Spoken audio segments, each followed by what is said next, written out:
I'm here to talk about success. The first rule of success is to have a vision.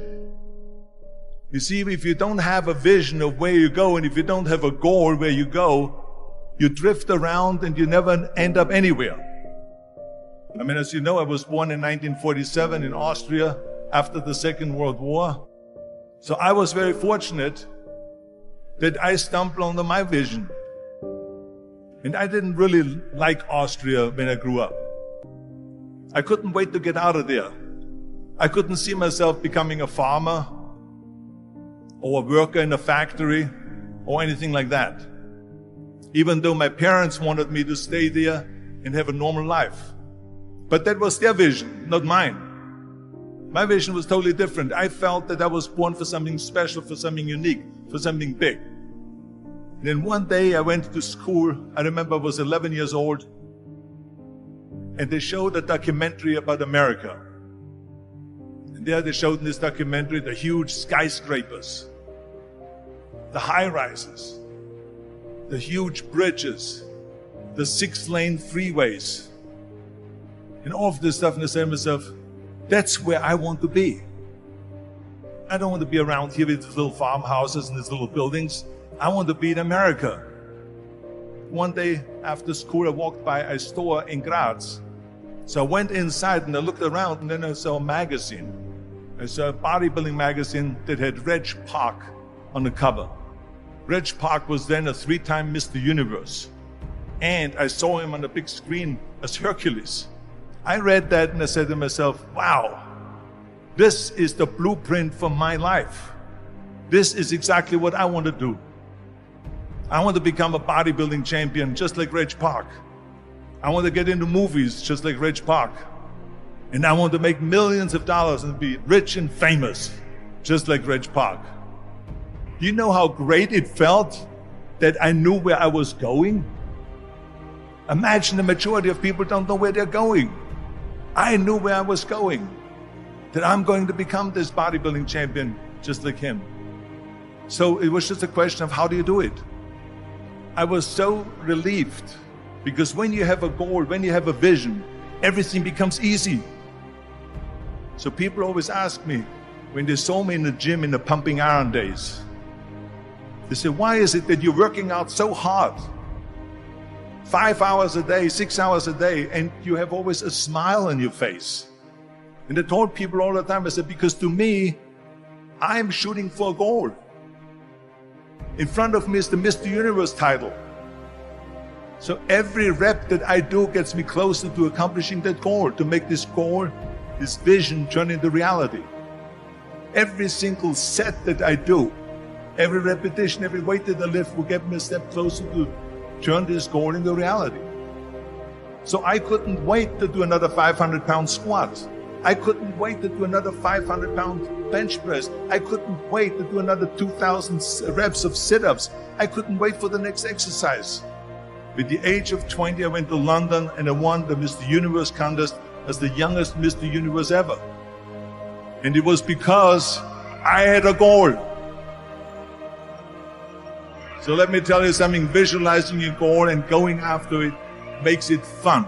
You got to have a purpose no matter what you do in life. You got to have a purpose.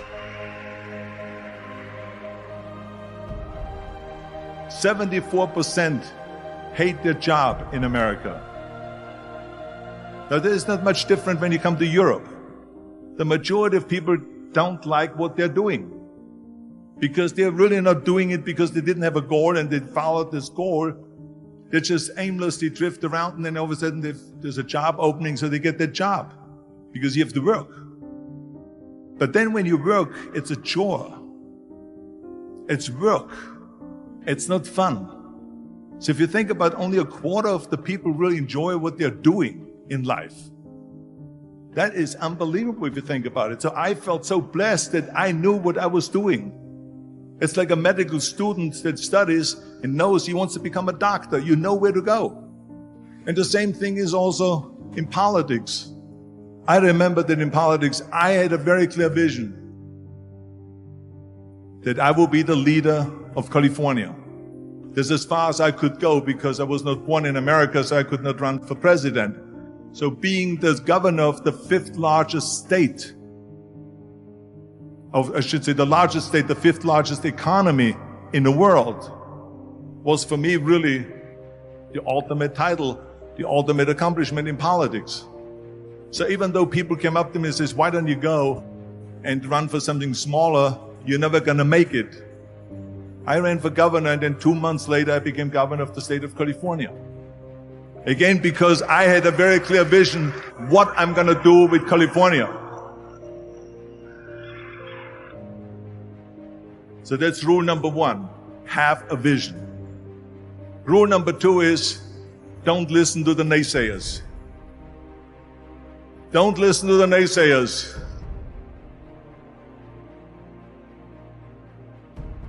Everything I ever did, the thing that I heard out of people's mouth was, that's impossible. That can't be done. Or no. That is exactly what I heard, and of course I proved to the people that it can't be done. So whenever someone said to me, it can't be done, I heard, it can be done. When they said no, I heard yes. And when they said it's impossible, I heard it is possible. I'm a strong believer of what Nelson Mandela said, that everything is always impossible until someone does it. Well, I'm going to be the one, I said to myself, I'm going to do it and I'm going to show it to them. Maybe it has never been done before. That's perfectly fine with me. But I'm going to do it. And I did not listen to the naysayers. It's all about the hard work that you put in. I said to myself, in bodybuilding I worked out 5-6 hours a day. I'm going to do the same thing now for acting. And of course I went to college to study English. I studied the accent removal, acting classes, and all of this stuff all day long. I worked and I worked and I worked. And within a short period of time I made one movie called Hercules in New York, which of course went right into the toilet. But it didn't discourage me. I still had the same vision. And then all of a sudden I did Streets of San Francisco. I did Stay Hungry and Pumping Iron and The Villain. And then all of a sudden I was asked by Dino De Laurentiis and by Universal Studio to star in Conan the Barbarian. And after I did Conan the Barbarian, the director at the press conference said to the press, the director was John Milius. He said to the press, if we wouldn't have had Arnold, we would have had to build one. So think about that. The very body that they said can never be sold because the time is wrong. A few years later, I'm doing Conan the Barbarian, and it was the #1 hit at the box office when it came out in the summer of '82. Think about that. And the director says, if we wouldn't have had his body, we would have had to build one. So all of a sudden, my body became an asset, not a liability.